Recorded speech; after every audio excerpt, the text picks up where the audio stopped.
Hello সবাইকে, আজ চলে এসেছি আর একটা নতুন ভিডিও নিয়ে। এই ভিডিওতে আজ দেখাবো ফেব্রিক ব্যাঙ্গেলসের ওপর ক্লে দিয়ে ফ্লাওয়ার কাস্টমাইজ কিভাবে বানাচ্ছি, তাহলে দেখে নাও।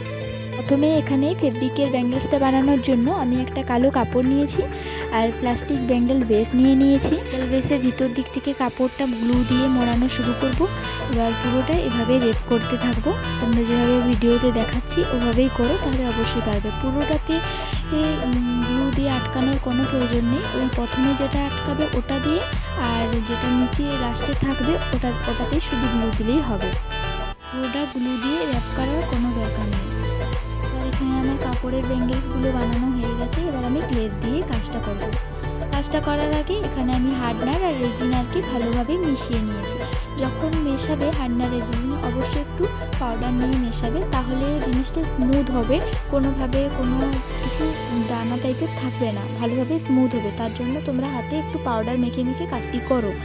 এবার আমি এখানে লম্বা করে নিয়েছি, ভিডিওতে যেভাবে দেখিয়েছি অবশ্যই তোমরা পারবে। এবার আমি ছোট ছোট ভাগ করে নিয়েছি ফ্লাওয়ার করার জন্য। তোমরা অন্য ফ্লাওয়ার করতে পারো। এখানে আমি একটু সূর্যমুখী টাইপের হলুদ কালার যেভাবে কাস্টমার অর্ডার দিয়েছিল ওভাবেই আমি করেছি। তোমরা এখানে আলাদা কোনো ফ্লাওয়ারও করতে পারো। এবার একটা ছোটো ক্লের অংশকে এই ওয়াটার ড্রপ শেপে দিয়ে টুলসের সাহায্যে আমি এই দাগটা ফিনিশিং যাতে আসে ভালো দাগটা করেছি। তোমরা অন্য কিছু ছুঁচ বা বাড়িতে থাকা ছোটো ছোটো জিনিস দিয়েও, পিচবোর্ডের কাঠ ওটা দিয়েও করতে পারো। তো এখানে আমার ক্লে দিয়ে ফুলগুলো বানানো হয়ে গেছে। আমি এখানে 5টা পাপড়ি রেখেছি। এবার এখানে আমি ক্লেটা ভালোভাবে শুকিয়ে নিয়েছি। ক্লেটা ভালোভাবে শুকানোর পরে অবশ্যই কালারটি করো। এবার এখানে আমি কালার করার জন্য ফেব্রিকের হোয়াইট কালারটা দিয়েছি, কারণ ফেব্রিকের হোয়াইট কালারটা আগে দিলে পরবর্তীকালে যে কালারটা দেবো ওটা আমাদের ভালোভাবে ফোটে, তার জন্য হোয়াইট কালারটাই দেবো। আমি ফেব্রিকের ইয়েলো কালারটা নিয়েছি, ডিপ ইয়েলোটা, যেটা তোমাদেরকে ভিডিওতে দেখালাম, ওটা নিয়েছি। এবার ওটাই একটু জল মিশিয়ে হালকা করে কালারটা করব।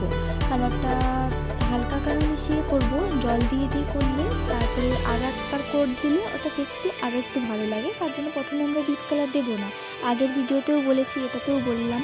তো এভাবেই কালারটি করবে। তোমরা এইরকম ফুল করে আলাদা কালারও দিতে পারো বা আলাদা ফুলও করতে পারো, তোমাদের পছন্দ করে তোমরা করতে পারো। আমি এই কালারটা কাস্টমারের অর্ডারে করেছি, সেহেতু আমার কিছু করার নেই। এখানে আমার ইয়েলো কালারটা হয়ে গেছে।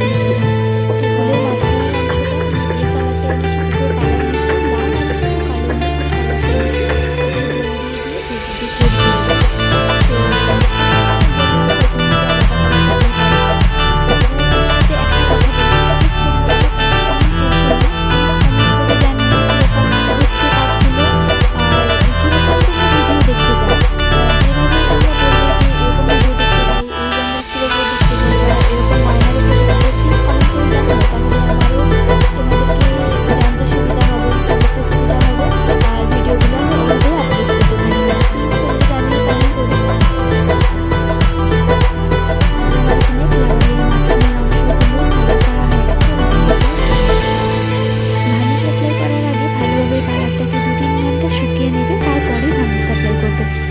কালারটা উঠে আসার সম্ভাবনা থাকতে পারে। তার জন্য বলছি ভালো করে আগে শুকোবে, তারপরেই ভার্নিশ অ্যাপ্লাই করবে।